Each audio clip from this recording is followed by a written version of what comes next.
Hello all, welcome to Disha Academy. നമ്മുടെ SSC CGLന്റെ exam ആണ് ഇനി വരാൻ പോകുന്ന SSCയുടെ എക്സാംസിൽ ഏറ്റവും ഇമ്പോർട്ടൻ്റ് ആയിട്ടുള്ള എക്സാം, ഗ്രാജുവേറ്റ് ലെവൽ എക്സാം. ഒരുപാട് ആൾക്കാരും നോക്കിക്കൊണ്ടിരിക്കുന്ന ഒരു എക്സാം ആണ്, പ്രിപ്പയർ ചെയ്യാൻ താല്പര്യപ്പെടുന്ന, ജോലി ആഗ്രഹിക്കുന്ന ഒരു പോസ്റ്റാണ് CGL പോസ്റ്റ്. അപ്പോൾ SSC CGL 2024 നോട്ടിഫിക്കേഷൻ വന്നു കഴിഞ്ഞ ഉടനെ 2 monthsനുള്ളിൽ നമുക്ക് എക്സാം വരുവാണ്. അപ്പം നമുക്കിനി പ്രിപ്പറേഷൻ ആണ്, SSC CGLന്റെ പ്രിപ്പറേഷൻ എങ്ങനെ ഏറ്റവും നല്ല രീതിയിൽ SSC CGLന് വേണ്ടി പ്രിപ്പയർ ചെയ്യാം.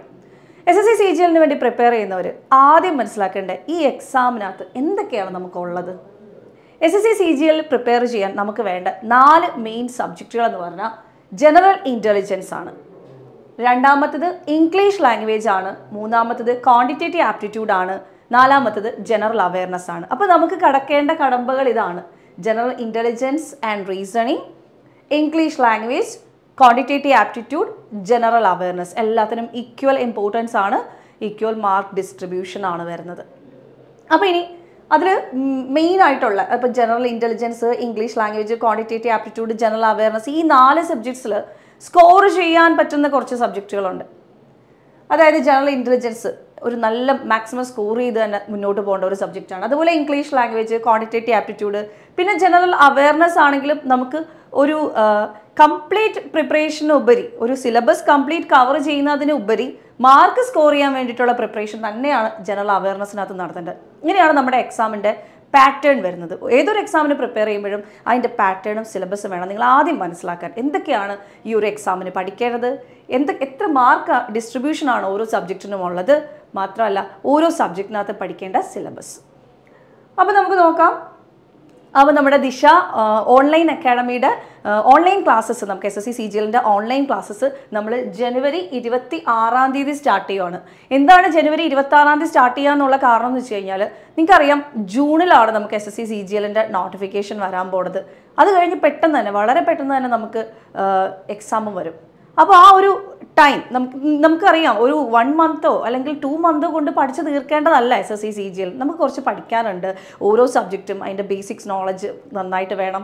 അതുപോലെ തന്നെ ക്വസ്റ്റ്യൻസ് പ്രാക്ടീസ് ചെയ്യണം, മോക്ക് ടെസ്റ്റുകൾ എഴുതി പ്രാക്ടീസ് ചെയ്യണം. അപ്പോൾ എന്നാൽ മാത്രമേ നമുക്ക് എക്സാം ക്ലിയർ ചെയ്യാൻ പറ്റൂ. ചുമ്മാ പഠിച്ചിട്ട് മാത്രം കാര്യമില്ല, ഏറ്റവും നല്ല രീതിയിൽ പ്രിപ്പയർ ചെയ്താൽ മാത്രമേ നമുക്ക് ആ എക്സാം ക്രാക്ക് ചെയ്യാൻ പറ്റൂ.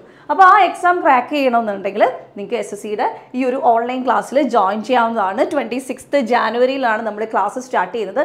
എന്തൊക്കെയാണ് നമ്മുടെ കോഴ്സിൻ്റെ പ്രത്യേകതകളെന്ന് നോക്കാം. നമുക്ക് ലൈവ് ക്ലാസ്സസ് ആണ്, റെക്കോർഡഡ് സെക്ഷൻസ്. ലൈവ് ക്ലാസ്സസ് കഴിഞ്ഞ് ഇൻ ദ കേസ് നിങ്ങൾക്ക് അറ്റൻഡ് ചെയ്യാൻ പറ്റിയില്ലെങ്കിൽ റെക്കോർഡഡ് സെക്ഷൻസ് കാണാവുന്നതാണ്. റെക്കോർഡഡ് സെക്ഷൻസ് അവൈലബിൾ ആണ്. പിന്നെ നമ്മുടെ സിലബസ്, അപ്ഡേറ്റഡ് സിലബസ് ഉണ്ട്. അതുപോലെ തന്നെ ഏറ്റവും വലിയ പ്രത്യേകത, നിങ്ങൾ ഓൺലൈനായിട്ട് ജോയിൻ ചെയ്യുമ്പോൾ നിങ്ങളെ സപ്പോർട്ട് ചെയ്യാൻ വേണ്ടിയിട്ട് ഒരു ഓൺലൈൻ മെൻറ്ററിങ് ഉണ്ട്. അതാണ് നമ്മുടെ ഒരു ഏറ്റവും പ്രത്യേകത എന്ന് പറയുന്നത്. നിങ്ങൾക്ക് ഏത് പോർഷനാണ് പുറകോട്ട് വരുന്നത് അതിനെ നിങ്ങൾക്ക് കവർ ചെയ്ത് വരാനും നിങ്ങളെ സപ്പോർട്ട് ചെയ്യാനും ഒരു മെൻറ്റർ ഉണ്ടായിരിക്കുന്നതായിരിക്കും.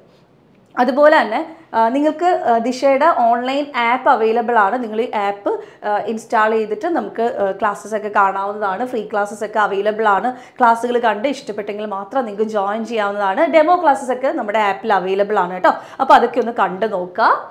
ദെൻ ഇനി ജോയിൻ ചെയ്യുന്നതിൽ റിലേറ്റഡ് ആയിട്ടുള്ള എന്ത് ഡൗട്ട്സ് ഉണ്ടെങ്കിലും നിങ്ങൾ ഈ ഒരു നമ്പറിൽ കോൺടാക്ട് ചെയ്താൽ മതി.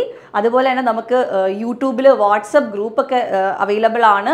യൂട്യൂബിൻ്റെ ചാനലിൻ്റെ താഴെ നമുക്ക് ഡിസ്ക്രിപ്ഷനിൽ വാട്സപ്പ് ഗ്രൂപ്പ് ലിങ്ക് കൊടുത്തിട്ടുണ്ട്. അതിൽ ജോയിൻ ചെയ്യുകയാണെങ്കിൽ നിങ്ങൾക്ക് CGL റിലേറ്റഡ് ആയിട്ട് വരുന്ന എന്ത് ഡൗട്ട്സും ഒക്കെ ക്ലിയർ ചെയ്യാവുന്നതാണ്. സോ അതിലും ജോയിൻ ചെയ്യുക കേട്ടോ. അപ്പോൾ ഇത്രയാണ് നമ്മുടെ ആപ്പിനെ പറ്റി പറയാനുള്ളത്, നമ്മുടെ ഓൺലൈൻ ക്ലാസ്സിനെ പറ്റി പറയാനുള്ളത്. അപ്പോൾ നമുക്ക് SSC CGLന്റെ ക്വാണ്ടിറ്റേറ്റീവ് ആപ്റ്റിറ്റ്യൂഡിനെ പറ്റി ഡീറ്റെയിൽ ആയിട്ട് നമുക്കൊരു കാര്യം മനസ്സിലാക്കാനുണ്ട്. ആദ്യം നമ്മൾ എക്സാം പാറ്റേൺ പറഞ്ഞു അല്ലേ, എന്താണ് എക്സാമിന് ചോദിക്കുന്നത്. ക്വാണ്ടിറ്റേറ്റീവ് ആപ്റ്റിറ്റ്യൂഡ് ഉണ്ട്, ഇംഗ്ലീഷ് ഉണ്ട്, റീസണിങ് ഉണ്ട്, അതുപോലെ തന്നെ ജനറൽ അവയർനെസ് ഉണ്ട്. അതുപോലെ തന്നെ ഓരോന്നിൻ്റെയും സിലബസ് വളരെ വ്യക്തമായിട്ട്, ഇംഗ്ലീഷിന് എന്തൊക്കെയാണ് പഠിക്കേണ്ടത്, ക്വാണ്ടിറ്റേറ്റീവ് ആപ്റ്റിറ്റ്യൂഡിൽ എന്തൊക്കെയാണ് പഠിക്കേണ്ടത്, റീസണിങ്ങിനകത്ത് എന്തൊക്കെയാണ് പഠിക്കേണ്ടത്, അതുപോലെ ജനറൽ അവയർനെസ്സിനകത്ത് എന്തൊക്കെയാണ് പഠിക്കേണ്ടതെന്ന് വളരെ വ്യക്തമായിട്ട് മനസ്സിലാക്കിയിട്ട് വേണം നിങ്ങൾ പ്രിപ്പറേഷൻ സ്റ്റാർട്ട് ചെയ്യാൻ. അപ്പോൾ അങ്ങനെ അങ്ങോട്ട് നോക്കുമ്പോൾ നമ്മുടെ ക്വാണ്ടിറ്റേറ്റീവ് ആപ്റ്റിറ്റ്യൂഡിനെ പറ്റി നമുക്ക് ഡീറ്റെയിൽ ആയിട്ട് പറയാം. അപ്പം മാത്സ്, ക്വാണ്ടിറ്റേറ്റീവ് ആപ്റ്റിറ്റ്യൂഡ് എങ്ങനെ നമുക്ക് ഏറ്റവും നല്ല രീതിയിൽ പ്രിപ്പയർ ചെയ്യാം. അപ്പോൾ ആദ്യം അതിൻ്റെ സിലബസ് നന്നായിട്ട് അറിഞ്ഞിരിക്കണം. ഓരോ സിലബസിൻ്റെയും വെയിറ്റേജ് അറിഞ്ഞിരിക്കണം. അതായത് കുറേ ചാപ്റ്റേഴ്സ് ഉണ്ട്, അതിൽ ഏതൊക്കെ ചാപ്റ്ററാണ് ഇമ്പോർട്ടൻറ്റ്, ഏതൊക്കെ ചാപ്റ്ററിൽ നിന്നാണ് കൂടുതൽ മാർക്സ് ചോദിക്കുന്നത്, അതെല്ലാം മനസ്സിലാക്കി വേണം പ്രിപ്പയർ ചെയ്യാനായിട്ട്. അപ്പോൾ നമുക്ക് നോക്കാം ക്വാണ്ടിറ്റേറ്റീവ് ആപ്റ്റിറ്റ്യൂഡിൻ്റെ സിലബസ് നോക്കാം. അതിൽ ആദ്യമായിട്ട് വരുന്നത് നമ്പർ സിസ്റ്റമാണ് ഏറ്റവും മെയിൻ ആയിട്ടുള്ള ഒരു ചാപ്റ്റർ എന്ന് തന്നെ പറയാം. ഏറ്റവും ഇമ്പോർട്ടൻ്റ് ആയിട്ടുള്ള, ഏറ്റവും മാർക്സിൻ്റെ വെയിറ്റേജ് കൂടിയ ഒരു ചാപ്റ്ററാണ് നമ്പർ സിസ്റ്റം എന്ന് പറയുന്നത്. അതിനകത്ത് നമ്മുടെ സിലബസിൽ പറഞ്ഞിരിക്കുന്നത്, നമ്പർ സിസ്റ്റം എന്ന് പറഞ്ഞാൽ സിലബസിൽ പറഞ്ഞിരിക്കുന്നത് computation of whole numbers, decimals, fractions, ഇതൊക്കെ വളരെ ബേസിക് ആയിട്ടുള്ള കാര്യങ്ങളാണ്. ഫ്രാക്ഷൻ എന്താണെന്നും ഡെസിമൽ എന്താണെന്നും ഒക്കെ വളരെ ബേസിക് ആയിട്ട് നമ്മൾ പഠിപ്പിക്കുമ്പോഴായാലും എന്താണ് ഫ്രാക്ഷൻ, എന്താണ് ഡെസിമൽ, ഫ്രാക്ഷൻ്റെ addition, subtraction, multiplication, division base തൊട്ട് തന്നെ പഠിപ്പിക്കുന്നത്. കാരണം സിംപ്ലിഫിക്കേഷൻ ടൈമിൽ നിങ്ങൾക്ക് ഡൗട്ട്സ് ഒന്നും വരാണ്ടിരിക്കാൻ വേണ്ടിയിട്ട്. അതുപോലെ തന്നെ റിലേഷൻഷിപ്പ് ബിറ്റ്വീൻ നമ്പേഴ്സ്. അപ്പോൾ നമ്പർ സിസ്റ്റം എന്ന് പറയുന്നത് തന്നെ വളരെ ഇമ്പോർട്ടൻ്റ് ആയിട്ടുള്ള ചാപ്റ്ററാണ്. അപ്പോൾ അതിനകത്ത് ഇപ്പോൾ വരുന്ന ഒരു എക്സാമിന്, കഴിഞ്ഞ എക്സാമുകൾക്കൊക്കെ വന്നത് ഡിവിസിബിലിറ്റി റിലേറ്റഡ് ആയിട്ടുള്ള ക്വസ്റ്റ്യൻസ്, റിക്കറിംഗ് റിലേറ്റഡ് ആയിട്ടുള്ള ക്വസ്റ്റ്യൻസ്, അതുപോലെ നമ്പർ സിസ്റ്റത്തിലെ ക്വസ്റ്റ്യൻസ് ഒക്കെ റിപ്പീറ്റഡ് ആയിട്ട് ഇപ്പോൾ ഡിവിസിബിലിറ്റി ആണ് ഏറ്റവും കുറച്ച് ഇമ്പോർട്ടൻ്റ് ആയിട്ട് ചോദിച്ചുകൊണ്ടിരിക്കുന്നത്. അപ്പോൾ ഡിവിസിബിലിറ്റിയിൽ നിന്ന് തന്നെ നിങ്ങൾക്ക് നല്ല മാർക്സ് സ്കോർ ചെയ്യാൻ പറ്റും. അത് കഴിഞ്ഞിട്ട് profit and loss, arithmetic maths ഒരുപാടുണ്ട് അല്ലേ. പ്രോഫിറ്റ് ആൻഡ് ലോസ് ഉണ്ട്, ഡിസ്കൗണ്ട് ഉണ്ട്. പ്രോഫിറ്റ് ആൻഡ് ലോസിൽ നിന്ന് ഒരു ക്വസ്റ്റ്യൻ ചോദിക്കും, ഡിസ്കൗണ്ടിൽ നിന്ന് ഒരു ക്വസ്റ്റ്യൻ ചോദിക്കും. അപ്പം 2 ക്വസ്റ്റ്യൻസ് കിട്ടുന്ന ഏരിയ ആണിത്. അതുപോലെ തന്നെ പാർട്ട്ണർഷിപ്പ് ബിസിനസ് ഉണ്ട്. Then mixed and allegation, ratio and proportion, അതിൻ്റെ ഒരു കണ്ടിന്യൂസ് ചാപ്റ്ററാണ് മിക്സ്ഡ് ആൻഡ് അലിഗേഷൻ എന്ന് പറയുന്നത്. പിന്നെ time and distance, time and work, percentage, square Roots, average, interest, ഇതൊക്കെ കുറേ ബേസിക് ചാപ്റ്റേഴ്സ് ഉണ്ട്. അതായത് കുറേ ചാപ്റ്ററുകൾ ഈസി ആയിട്ട് പഠിക്കാൻ, നമ്മൾ ചുമ്മാ കുറേ ചാപ്റ്റേഴ്സ് എടുത്ത് കുറേ സിലബസ് എടുത്ത് റാൻഡം ആയിട്ട് പഠിക്കുക എന്ന് പറഞ്ഞാൽ മാത്സിനെ സംബന്ധിച്ചിടത്തോളം അത് ഈസി അല്ല. നമുക്ക് കൂടുതൽ ടഫായിട്ട് തോന്നും, മാത്സ് പറ്റുന്നില്ല, മാത്സ് പാടാണ് എന്നൊക്കെ പറയും. എങ്ങനെയാണ് പഠിക്കേണ്ടത്? ഒരു ഓർഡറിൽ പഠിക്കണം. നമ്പർ സിസ്റ്റംസ് പഠിക്കാനായിട്ട് ആദ്യം സെലക്ട് ചെയ്യാൻ പറ്റുന്ന ഒരു ചാപ്റ്ററാണ് നമ്പർ സിസ്റ്റം. നമ്പേഴ്സ് എന്താണ്, ഡിഫറെൻറ്റ് ടൈപ്സ് ഓഫ് നമ്പേഴ്സ് എന്താണ്, അത് റിലേറ്റഡ് ആയിട്ടുള്ള ഡിവിസിബിലിറ്റി ടെസ്റ്റ്, 2 കൊണ്ട് ഡിവൈഡ് ചെയ്യാൻ പറ്റുമോ, 8 കൊണ്ട് ഡിവൈഡ് ചെയ്യാൻ പറ്റുമോ, എപ്പോഴും ചോദിക്കുന്നത്, ഇപ്പം ട്രെൻഡിങ് ആയിട്ട് വന്നുകൊണ്ടിരിക്കുന്നത് 8ൻ്റെയും 9ൻ്റെയും ഡിവിസിബിലിറ്റി വെച്ചിട്ടുള്ളത്, 12ൻ്റെ വെച്ചിട്ടുള്ളതൊക്കെ എപ്പോഴും ഈ ഒരു റീസെൻ്റ്ലി ക്വസ്റ്റ്യൻസ് വന്നുകൊണ്ടിരിക്കുന്നതാണ് അതിൻ്റെയൊക്കെ ഡിവിസിബിലിറ്റി ടെസ്റ്റിൻ്റെ ക്വസ്റ്റ്യൻസ്. അപ്പോൾ അതുപോലെ തന്നെ നമുക്ക് അതൊരു ബേസിക് ഒരു ചാപ്റ്ററാണ്, നമുക്ക് സ്റ്റാർട്ട് ചെയ്യാൻ പറ്റുന്ന ഒരു ചാപ്റ്ററാണ്. അതുപോലെ തന്നെ പെർസെൻറ്റേജ്, അപ്പം നിങ്ങൾ സിമ്പിൾ ഇൻട്രസ്റ്റും കോമ്പൗണ്ട് ഇൻട്രസ്റ്റും ഒക്കെ പഠിക്കുന്നതിന് മുന്നേ പഠിച്ചു വെച്ചേക്കേണ്ട ഒരു ചാപ്റ്ററാണ് റേഷ്യോ ആൻഡ് പ്രപ്പോർഷനും പെർസെൻറ്റേജ്. കാരണം ഇതിൻ്റെയൊക്കെ ഷോർട്ട് കട്ട്സ് വരുന്നത് പെർസെൻറ്റേജും റേഷ്യോ ആൻഡ് പ്രപ്പോർഷനും യൂസ് ചെയ്തിട്ടാണ്. സിമ്പിൾ ഇൻട്രസ്റ്റിൻ്റെ ചില പ്രോബ്ലംസ്, പ്രോഫിറ്റ് ആൻഡ് ലോസിൻ്റെ ചില ക്വസ്റ്റ്യൻസ്, മിക്സ്ഡ് ആൻഡ് അലിഗേഷൻ്റെ ഒക്കെ ക്വസ്റ്റ്യൻസ് ഒക്കെ നമുക്ക് റേഷ്യോ മെത്തേഡിൽ അല്ലെങ്കിൽ പെർസെൻറ്റേജ് യൂസ് ചെയ്ത് വളരെ ഈസി ആയിട്ട് സോൾവ് ചെയ്യാനായിട്ട് പറ്റും. അപ്പം അതുകൊണ്ട് തന്നെ നിങ്ങൾ ആ ഓർഡർ കീപ്പ് ചെയ്യുക. റേഷ്യോ ആൻഡ് പ്രപ്പോർഷൻ പഠിക്കുക, പെർസെൻറ്റേജ് പഠിക്കുക, അതിനുശേഷം മാത്രമേ സിമ്പിൾ ഇൻട്രസ്റ്റ് കോമ്പൗണ്ട് ഇൻട്രസ്റ്റിലോട്ടോ ടൈം ആൻഡ് വർക്കിലോട്ടോ അതുപോലെ തന്നെ നമ്മുടെ പ്രോഫിറ്റ് ആൻഡ് ലോസിലോട്ടോ പോകാവൂ കേട്ടോ. അപ്പോൾ റേഷ്യോ ആൻഡ് പ്രപ്പോർഷൻ പെർസെൻറ്റേജും നല്ല തറവാക്കി കഴിഞ്ഞ് കഴിഞ്ഞാൽ ബാക്കി കുറേ ചാപ്റ്റേഴ്സ് നിങ്ങൾക്ക് ഈസി ആയിരിക്കും. പ്രോഫിറ്റ് ആൻഡ് ലോസ് വരുമ്പോഴും സിമ്പിൾ ഇൻട്രസ്റ്റ് കോമ്പൗണ്ട് ഇൻട്രസ്റ്റ് വരുമ്പോഴും ഈസി ആയിരിക്കും. ഇനി അരിത്തമെറ്റിക് മാത്സ് മാത്രമല്ല, നമുക്ക് SSCയുടെ ഒരു സിലബസ് എന്ന് പറയുമ്പോഴത്തേക്കും അഡ്വാൻസ് മാത്സും ഉണ്ട്. അപ്പോൾ അഡ്വാൻസ് മാത്സും അരിത്തമെറ്റിക് മാത്സും ഈക്വൽ ഇമ്പോർട്ടൻസ് ആണ്. അഡ്വാൻസ് മാത്സിൽ നിന്നും നല്ല എമൗണ്ട് ഓഫ് ക്വസ്റ്റ്യൻസ് വരുന്നുണ്ട്. അഡ്വാൻസ് മാത്സ് എന്ന് പറയുമ്പോഴത്തേക്കും അതിനകത്ത് വരുന്നത് ഓൾജിബ്രയാണ്. മെയിനായിട്ട് വരുന്ന ഒരു സബ്ജക്റ്റ് എന്ന് പറഞ്ഞാൽ ഓൾജിബ്രയാണ്. അപ്പോൾ ഓൾജിബ്രയ്ക്കകത്ത് വരുന്നത് ബേസിക് ഓൾജിബ്രൈക് ഐഡൻറ്റിറ്റീസോ, അതായത് നമ്മുടെ സ്കൂളിൽ പഠിക്കുന്ന നമ്മുടെ A+B², A-B², A² അപ്പോൾ ഞാൻ ഇപ്പോഴേ ഇക്വേഷൻസ് ഒക്കെ പറഞ്ഞ് ടെൻഷൻ ആക്കുന്നില്ല. വളരെ ബേസിക് ആയിട്ടുള്ള ഓൾജിബ്രൈക് ഐഡൻറ്റിറ്റീസ് വെച്ചിട്ടുള്ള പ്രോബ്ലംസ് ആണ് ഓൾജിബ്രയിൽ ചോദിക്കുന്നത്. അതിനകത്ത് തന്നെ ലീനിയർ ഇക്വേഷൻസ് എന്ന് പറഞ്ഞൊരു ചാപ്റ്റർ ഉണ്ട്.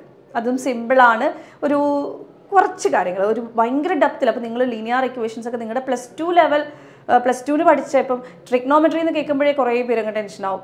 ട്രിഗ്നോമെട്രി +2 ലെവൽ പഠിക്കുമ്പോൾ പേജ് നിറച്ച് ചെയ്ത് ലാസ്റ്റ് ഒരു ആൻസർ കിട്ടി അണ്ടർലൈൻ ചെയ്യുന്ന അത്രയ്ക്കൊന്നും ഇല്ല. നമ്മുടെ SSCയുടെ ട്രിഗ്നോമെട്രി അത്രയ്ക്കൊന്നും ഇല്ല, ഈസിയാണ്. അപ്പോൾ നമ്മുടെ ഓൾജിബ്രയുടെ കാര്യമാണ് പറയുന്നത്.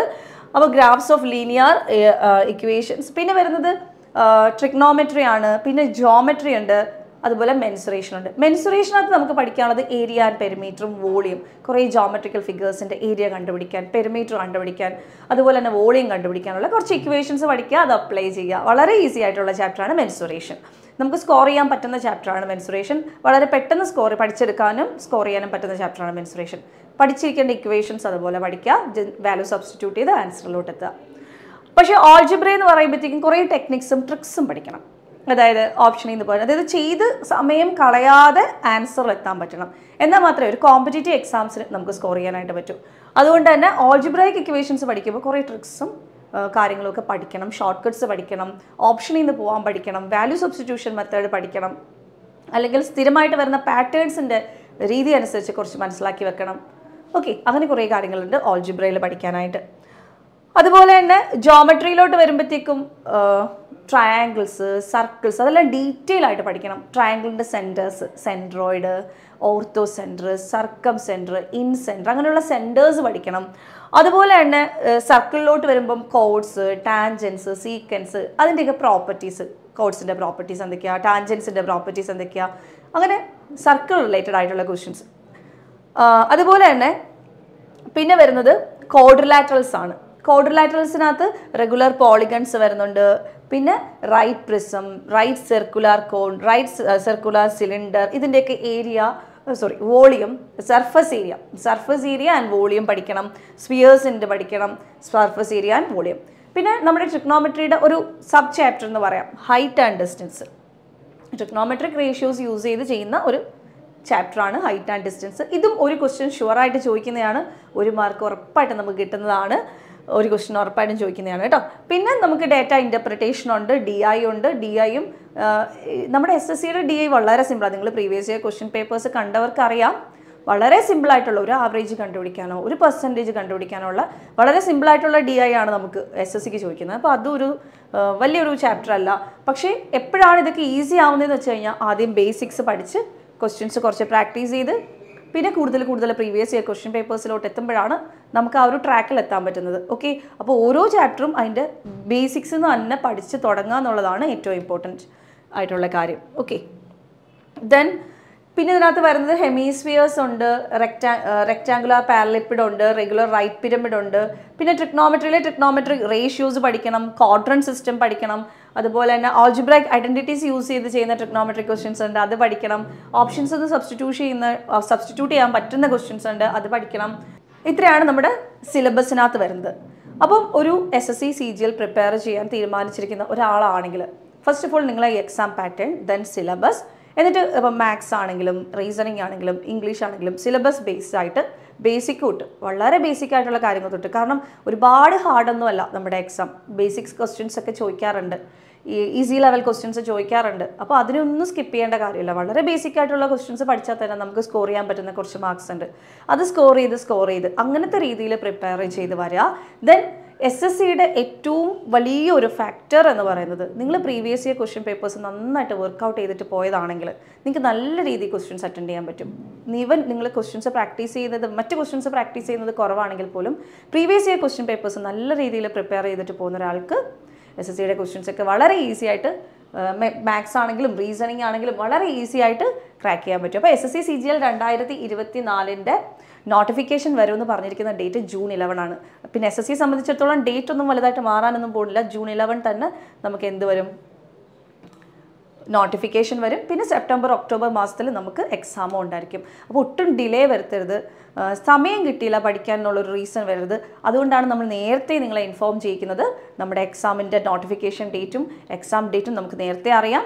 സോ പ്രിപ്പറേഷൻ സ്റ്റാർട്ട് ചെയ്യേണ്ട ടൈമായി. ഇത് ജനുവരിയാണ്, ജനുവരി 26 നമ്മൾ ക്ലാസ് തുടങ്ങുന്നത്. അപ്പോൾ നിങ്ങൾക്ക് നല്ല രീതിയിൽ പ്രിപ്പയർ ചെയ്യാനും നിങ്ങൾക്ക് സ്കോർ ചെയ്യാനും ജോലി കിട്ടാനും ഒരു ചാൻസ് ആണിത്. അപ്പോൾ ഇത്രയും ടൈമുണ്ട്, നല്ല രീതിയിൽ പ്രിപ്പയർ ചെയ്യാം. ഇത്രയും ടൈം നിങ്ങൾ ഈ വിചാരിക്കുന്ന ഈ ജനുവരി 26 തൊട്ടുള്ള ഈ എക്സാം ഡേറ്റ് വരെയുള്ള ടൈം CGLന് വേണ്ടി മാത്രം മാറ്റിവെക്കുക എന്നുള്ളതാണ് നിങ്ങൾ ചെയ്യേണ്ട കാര്യം. നന്നായിട്ട് പ്രിപ്പയർ ചെയ്യുക. Okay, then previous year question papers ഞാൻ ഓൾറെഡി പറഞ്ഞു. SSC is equal to previous year question papers. Previous year question papers നന്നായിട്ട് വർക്കൗട്ട് ചെയ്തോ, നിങ്ങൾക്ക് ഉറപ്പായിട്ടും SSC ക്രാക്ക് ചെയ്യാൻ പറ്റും. ദെൻ ഒരു മിനിമം 10 സെറ്റ് ക്വസ്റ്റ്യൻസ് എങ്കിലും നിങ്ങൾ പ്രീവിയസ് ഇയറിൻ്റെ ചെയ്തിരിക്കണം. ഇപ്പം നമുക്ക് ഒരു 2000, 2001, 2000 ആ ഒരു റേഞ്ച് തൊട്ട് നമുക്ക് സ്റ്റാർട്ട് ചെയ്യാം. ആ ഒരു 2020 തൊട്ടുള്ള ക്വസ്റ്റ്യൻസ് തൊട്ട് സ്റ്റാർട്ട് ചെയ്യാം. എന്നിട്ട് കുറച്ച് പ്രീവിയസിലൂടെ വേണമെങ്കിൽ പോവാം. ഒരു 10 സെറ്റെങ്കിലും മിനിമം നിങ്ങൾ ഏറ്റവും റീസെൻ്റ് ആയിട്ടുള്ള 10 ഇയേഴ്സിലെങ്കിലും പഠിച്ചു വെക്കുക. ഏറ്റവും റീസെൻ്റ് ആയിരിക്കണം കൂടുതൽ കോൺസെൻട്രേറ്റ് ചെയ്യേണ്ടത്. അതായത് 2024 എക്സാം എഴുതുന്നവർ 23, 22, 21, 20 മസ്റ്റായിട്ട് നന്നായിട്ട് പ്രിപ്പയർ ചെയ്തിട്ട് പോവുക. ദെൻ നമുക്ക് യൂട്യൂബ് ചാനലുണ്ട്. SSCയുടെ RRBയുടെയും ബാങ്കിൻ്റെയും ചാനലാണ് ദിശ അക്കാഡമി. അപ്പോൾ ഈ ചാനലിൽ നിങ്ങൾക്ക് ഫ്രീ ക്ലാസ്സസ് അവൈലബിൾ ആണ്. അപ്പോൾ നിങ്ങൾക്ക് കോഴ്സിലൊന്നും ജോയിൻ ചെയ്യാൻ താല്പര്യമില്ല, ഫ്രീ ക്ലാസ്സസ് എന്തെങ്കിലുമൊക്കെ അവൈലബിൾ ആവണമെന്നുണ്ടെങ്കിൽ നിങ്ങൾക്ക് യൂട്യൂബ് സെക്ഷൻസ് യൂസ് ചെയ്യാം.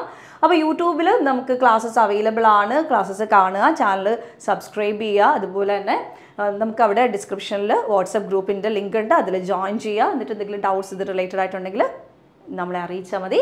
നിങ്ങൾക്ക് അതിൻ്റെ ഔട്ട്പുട്ട് തരുന്നതായിരിക്കും. ഓക്കെ, അപ്പോൾ താങ്ക് യു ഓൾ, ബൈ.